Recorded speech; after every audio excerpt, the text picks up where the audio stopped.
Hey kids, how are you all? कैसे हैं आप सब? A very warm welcome to all of you. Myself Vanchika. Today I'm going to teach you science chapter. Ma'am आप ये props क्यों दिखा रहे हो बार बार? Because हमारा चैप्टर इन्हीं के ऊपर है. किस किस के ऊपर? Sun, Moon, Stars. चैप्टर क्या है? The Sun, the Moon, the Stars. Sun, moon and stars के बारे में पढ़ने जा रहे हैं आज हम बच्चे. So let's start. You all have to open your science book. आप सबको साइंस बुक खोलनी है और ये हमारा लास्ट चैप्टर है साइंस का, the sun, moon and stars. Sun भी हमें पता है क्या होता है, मून भी हमें पता है क्या होता है, और स्टार्स उन्हें तो हम काउंट भी करते रहते हैं, है ना. So let's start with our science chapter number 14, The Sun, Moon and Stars on page number 91. Ma'am ने बुक खोल ली है. होप आप सबने भी खोल ली. So let's start. We can see the sun or the moon and the stars in the sky. हम सब क्या कर सकते हैं? हम लोग sun, moon और stars कहाँ देख सकते हैं? Sky में. हम ये तीनों चीजें कहाँ दिखती हैं हमें? Sky में. सन भी हमें स्काई में दिखता है, ठीक है, ये आपको दिख रहा है सन. और ये मून और स्टार्स भी कहाँ दिखते हैं हमें? स्काई में. Look at the picture below. आप पिक्चर देखो, हमने पहले ही देख ली. What do you observe in the pictures? Let us know about them. आपने पिक्चर्स में क्या देखा, अब हमें भी बताओ. द सन, हमें देखा सन के बारे में. तो अब हम पहले पढ़ेंगे भी किसके बारे में? सन के बारे में. The sun is a big ball of fire. जो सन होता है वो बड़ी सी बॉल जैसा होता है, और दूर से देखो तो ऐसा लगता है आग लग रही है गोले में, है ना. बॉल ऐसा लगता है एक बिग सी बॉल है और उसमें आग जल रही है, फायर लगी हुई है. तो the sun is a big ball of fire. It is made up of hot glowing gases. ये जो है गरम गरम हवा से बना होता है ये सन. आप इसे टच बिल्कुल नहीं कर सकते, अदरवाइज हम जल जाएंगे. It is very far away from us. हम ना जले इसलिए वो हमसे बहुत दूर होता है. The sun gives the earth heat and light. Sun earth को यानी कि धरती को हम सबको क्या देता है? हीट और लाइट. अगर सन ही नहीं होगा ना तो हर टाइम अंधेरा रहेगा.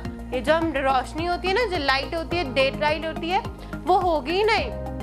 और अगर सन नहीं होगा तो हीट भी नहीं होगी. चलो गर्मियों में तो हम चाहते हैं सन ही ना आए, बट सन नहीं आएगा तो डे भी नहीं होएगा ना. और हम चाहते हैं गर्मियों में हीट आए, तो हमें गर्मियों में हीट तो चाहिए, है ना. The sun helps the plants to grow. आपको पता है ना, एक प्लांट्स को ग्रो करने के लिए क्या चाहिए होता है? Air, water and sunlight. तो अगर सनलाइट ही नहीं होगी तो प्लांट्स ग्रो कैसे करेंगे, प्लांट्स बड़े कैसे होंगे? Green plants make food with the help of heat and light from the sun. और जो ग्रीन प्लांट्स होते हैं, हमने ये पढ़ा था ना बच्चे कि प्लांट्स मेक देयर फूड, अपना खाना वो अपने आप बनाते हैं ना. तो कैसे बनाएंगे वो? जो ग्रीन प्लांट्स है वो तो अपना खाना ही किसकी वजह से बनाते हैं? हीट की वजह से और लाइट की वजह से. जब उनको सन की हीट एंड लाइट मिलती है तभी ही ग्रीन प्लांट्स अपना खाना बना पाते हैं. अंडरस्टूड? सन समझ आ गया बच्चे? अब हम सन के बारे में थोड़ी सी और लाइन पढ़ेंगे नेक्स्ट पेज पे. We see the sun rising from the east. Sun जो है वो सनराइज कहाँ से होता है? हमेशा ईस्ट से होता है, ठीक है. When the sun rises in the morning a new day begins. जब जब सन मॉर्निंग में राइज होता है, उगता है, तभी एक नया दिन, न्यू डे शुरू हो जाता है. When the sun sets in the west, the day ends and the night begins. और सन जो है ईस्ट से ऊपर आता है, वेस्ट में नीचे जाता है. और जब सन राइज होता है तो डे स्टार्ट होता है, जब सनसेट होता है तो डे एंड होता है और नाइट हो जाती है, ठीक है. अब हम पढ़ने जा रहे हैं बच्चे मून के बारे में, ठीक है. अब हम किसके बारे में पढ़ेंगे? मून्स के बारे में. The moon is more like the earth than like the sun. जो मून है वो अर्थ के पास है, more like the earth than like the sun. Moon जो है वो अर्थ के, क्या बोल रहे हो बच्चा, सुन ही नहीं रहे हो। The moon is more like the earth. Moon जो है अर्थ के पास है, like the sun, then like the sun, यानी कि सन की तरह। It has rocks and sand and mountains and flat land. Moon कहाँ पे रहता है बट? मून वहाँ रहता है जहाँ पे रॉक्स होती हैं, बड़े बड़े पत्थर होते हैं, सैंड मिट्टी होती है, माउंटेन्स होती है और फ्लैट लैंड होता है। But it does not have air और वाटर। लेकिन जहाँ मून रहता है ना, वहाँ पे कोई हवा नहीं होती और पानी भी नहीं होता। That is why nobody can live there. Moon पर कोई भी नहीं रह सकता, क्योंकि मून पे क्या है, ना हवा है और ना पानी है। Not have air or water. The earth is much smaller than the sun and the moon is much smaller than the earth. जो earth है वो बहुत छोटी है किससे? sun से। और the moon is much smaller than the earth, और जो moon है वो earth से छोटी है। अर्थ सन से छोटा है और मून अर्थ से छोटी है, ठीक है। मून जो है अर्थ से छोटा है। Then why does the moon seem so big? लेकिन मून इतना बड़ा कैसे दिख जाता है? It does because it is much closer to us than the sun is. क्योंकि सन जो है वो तो हमसे बहुत दूर होता है, बट मून हमारे थोड़ा पास में होता है, इसलिए वो हमें ज्यादा अच्छे से और बहुत बड़ा दिखता है। Because it is much closer to us than the sun is. sun से ज़्यादा close हमारे क्या होता है? moon. Of all the bright things in the sky, the moon is closest to us. जितनी भी bright चीजें होती हैं sky में, उनमें से सबसे closest, जो हमारे सबसे पास होता है, वो होता है moon. ठीक है? Remember that the moon has no light.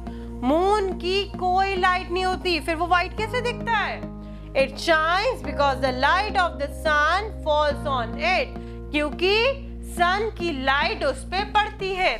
In the same way, the earth shines in the light of the sun. इसी तरीके से जैसे earth shine करती है sun की light में, ठीक है। Next come the stars. अब हम stars के बारे में पढ़ने लगे हैं। Stars are fiery balls like the sun. Stars जो होते हैं वो फियरी बॉल्स जैसी दिखती हैं सन की तरह। The sun too is a star. Sun को भी एक स्टार ही कहा जाता है। Many stars are much bigger and hotter than the sun. कुछ स्टार्स जो होते हैं बहुत बड़े होते हैं और बहुत गर्म होते हैं, हॉट होते हैं सन से भी ज्यादा। The sun seems large because it is much closer to us. Sun जो है वो हमें इतना बड़ा इसलिए दिखता है क्योंकि वो हमारे थोड़ा पास होता है। The stars do not give us warmth और light because they are very far away. जो स्टार्स हैं वो हमें वार्मथ, उनसे हमें ज़्यादा खुशी नहीं मिलती इतना, क्योंकि मतलब क्या है, वो हमसे बहुत फार है, उनसे हमें वार्मथ भी नहीं मिलती और वो उनसे हमें लाइट भी नहीं मिलती। ठीक है, क्लियर हो गया बच्चे चैप्टर? नेक्स्ट पेज पे हम आएंगे। अरे चैप्टर खत्म, हमारा साइंस का सिलेबस खत्म हो गया। अब आपका ट्रू फॉल्स है बच्चे, पेज नंबर 93 पर।